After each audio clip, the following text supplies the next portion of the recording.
फूलचंद माली, सह आचार्य, मांगीलाल बागड़ी राजकीय महाविद्यालय नोखा।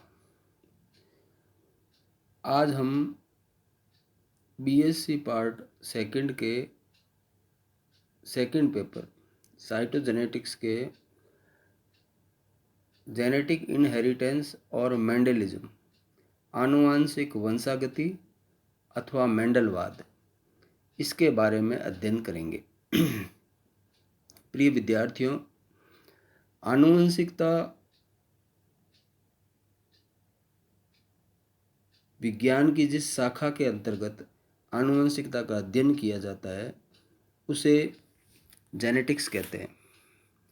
जेनेटिक्स शब्द का सर्वप्रथम प्रयोग बैटेसन नाम के वैज्ञानिक ने किया था।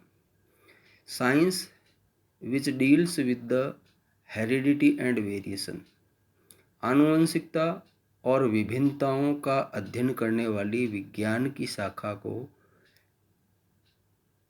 जेनेटिक्स कहते हैं। जेनेटिक्स पढ़ने से पहले मेंडल के बारे में जानना आवश्यक है। मेंडल का परिचय। ग्रेगोर जॉन मेंडल 1822 से 1884। Mendel popularly known as father of genetics. Mendel को जेनेटिक्स यानी आनुवंशिकी के पिता के रूप में पहचाना जाता है। मेंडल के प्रयोगों से पहले जो आनुवंशिक गुण हैं, पैतृक गुण हैं, उनका पीढ़ी दर पीढ़ी जो ट्रांसमिशन होता है, ट्रांसमिशन के बारे में जिज्ञासा जन सामान्य में स्वाभाविक थी। मेंडल से कुछ पूर्ववर्ती अनुसंधानकर्ताओं ने आनुवंशिकता पर कार्य किया, मगर उनको अनुकूल सफलता नहीं मिली। ये जो वैज्ञानिक थे उनमें कार्ल राउटर 1783 से लेकर 1806, गार्टनर 1772 से लेकर 1850, नॉर्डिन 1815 से 1899, ये पूर्ववर्ती अनुसंधानकर्ता थे जिन्होंने मेंडल से पहले आनुवंशिकता पर कार्य किया था, मगर वो सफल नहीं हो पाए। उनका जो टेस्ट प्लांट था वो टोबैको था, निकोटियाना टोबैकम, तंबाकू। इन वैज्ञानिकों के सफलता नहीं प्राप्त होने का जो कारण था उसमें पहला था life span of the test plant was long. जो टेस्ट प्लांट था उसका जीवन काल लंबा था, पहला। दूसरा, many characters taken at once. कई लक्षणों को इन वैज्ञानिकों ने एक साथ अध्ययन के लिए चुन लिया था, इस कारण से वह सफल नहीं हो पाए। तीसरा, बायोस्टैटिक्स नॉट यूज्ड। इन्होंने सांख्यिकी का प्रयोग नहीं किया था, इस कारण से ये सफल नहीं हो पाए।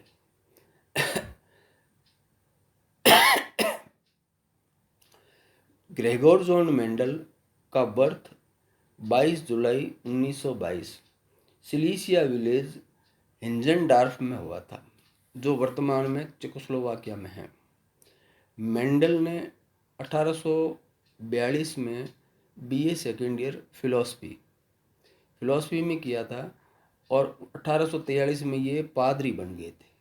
एक चर्च के पादरी के रूप में इन्होंने अपना कार्य प्रारंभ किया, तब उनको ग्रेगोर की उपाधि मिली। 1849 में वो वियना यूनिवर्सिटी के अंदर शिक्षक के रूप में कार्य करने लगे और गणित व मैथ्स एंड नेचुरल साइंस का अध्ययन कराने लगे।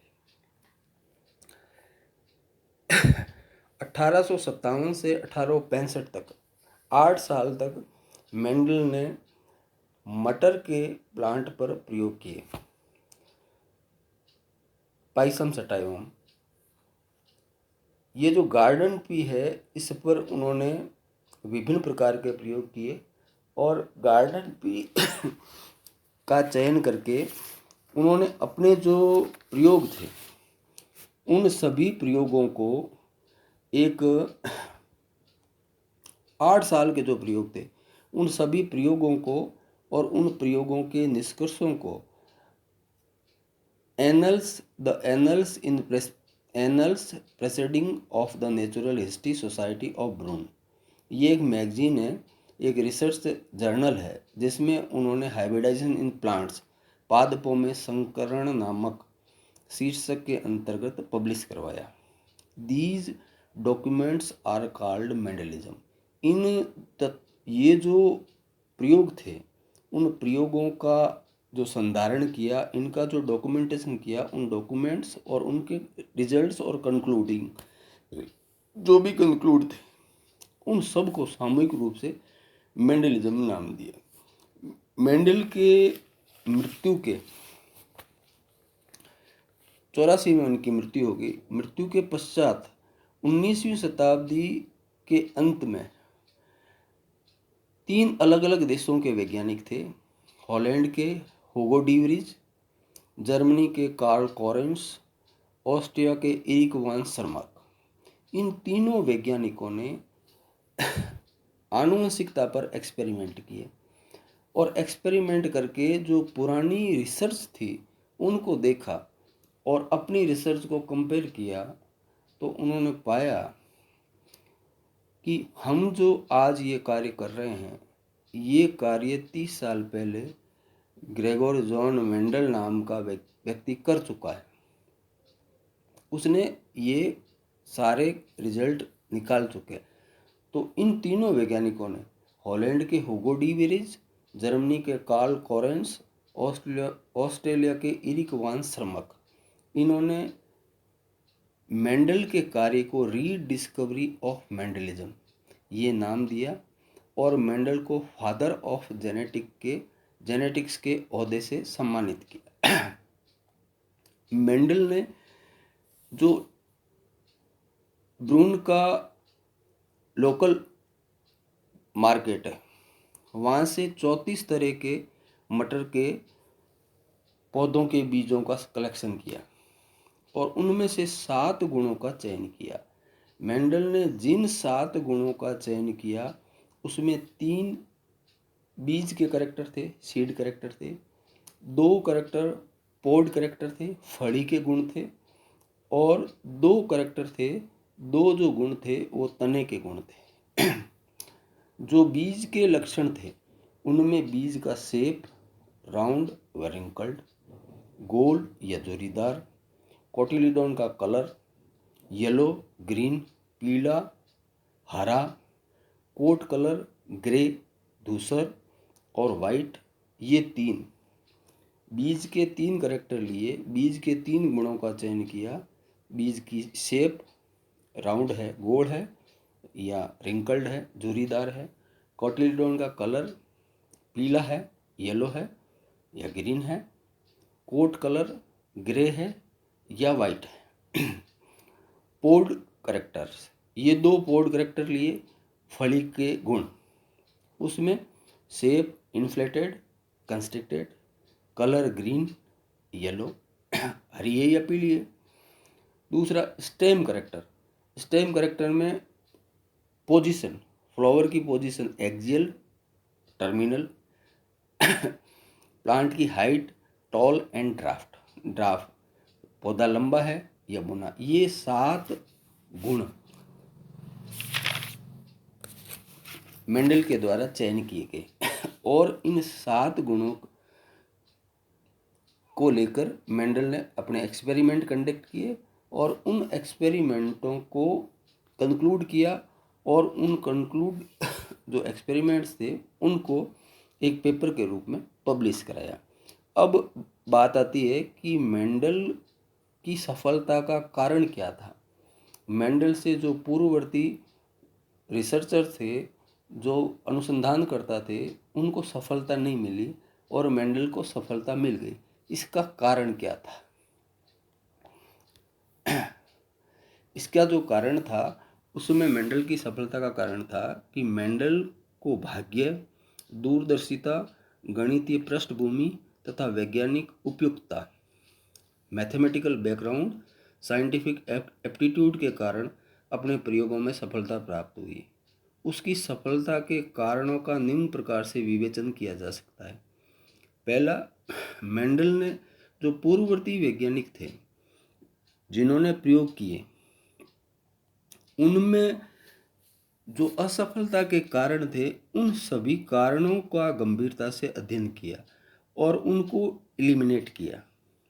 वो असफलता के जो रीजंस थे उनको हटा दिया। एक समय में मेंडल ने अपने प्रयोग में एक ही लक्षण का अध्ययन किया। दूसरा, जो अध्ययन के बाद में रिजल्ट हुआ उसका स्टैटिकल रिकॉर्ड उन्होंने रखा और उसका एनालिसिस किया, और ये एनालिसिस F2 F3 पीढ़ी तक किया, यानी तीसरी पीढ़ी तक किया। मेंडल ने केवल पौधों का सिलेक्शन किया जो आनुवंशिक रूप से शुद्ध थे। वे शुद्धता की जांच स्वपरागण के द्वारा करते थे। संकरण के लिए पेरेंट्स के रूप में ऐसे पौधों का चयन किया जो स्पष्ट दिखाई देने वाले कॉन्ट्रास्टिंग कैरेक्टर के लिए शुद्ध थे। शुद्ध लक्षणों वाले पौधों को अलग अलग क्यारियों में उगाया और क्रॉस पॉलिनेशन की संभावना से उसको दूर किया। और सबसे बड़ा कारण जो मेंडल का था सफलता का सबसे बड़ा कारण था कि मेंडल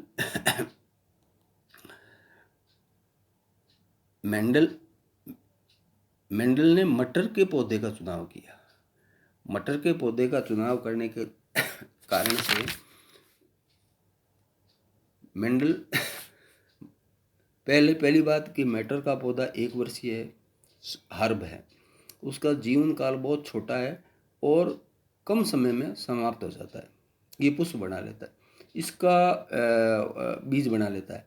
इसका जो पुष्प है वो बाइसेक्सुअल है, फ्लावर बड़े होते हैं, उनमें क्रॉस पॉलिनेशन व इमस्कुलेशन को सफलतापूर्वक संचालित किया जा सकता है। मटर की जो फ्लोरल स्ट्रक्चर है उसमें सेल्फ पॉलिनेशन के लिए ये अनुकूल है, एडेप्टेड है। इसके जो प्लांट्स होते हैं वो होमोजाइगस होते हैं, उनमें परपरागण यानी क्रॉस पॉलिनेशन करवाया जा सकता है। मटर की जो अलग अलग तरह की वैरायटी है उनमें कॉन्ट्रास्टिंग कैरेक्टर खूब मिलते हैं। और सबसे बड़ा कारण है कि इनको इजीली आराम से उगाया जा सकता है। सबसे बड़ा कारण था मेंडल की सफलता का कि मेंडल इस मामले में भाग्यशाली थे कि उन्होंने जिन 7 लक्षणों का चुनाव किया उन 7 लक्षणों में लिंकेज नहीं था। लिंकेज का यहाँ पे मतलब ये होता है कि एक पर्टिकुलर जीन जो विशेष प्रकार के गुण को नियंत्रित करता है वो एक ही क्रोमोसोम पर मौजूद था, और अगला जो गुण उन्होंने चयन किया था वो दूसरे क्रोमोसोम सेट पे मौजूद था, और तीसरा जो लक्षण उन्होंने चयन किया वो तीसरे क्रोमोसोम सेट पे मौजूद था। यानी कोई भी 2 प्रकार के लक्षणों को नियंत्रित करने वाली जीन किन्हीं एक क्रोमोसोम सेट पर मौजूद नहीं थी, अर्थात उसमें लिंकेज नहीं था।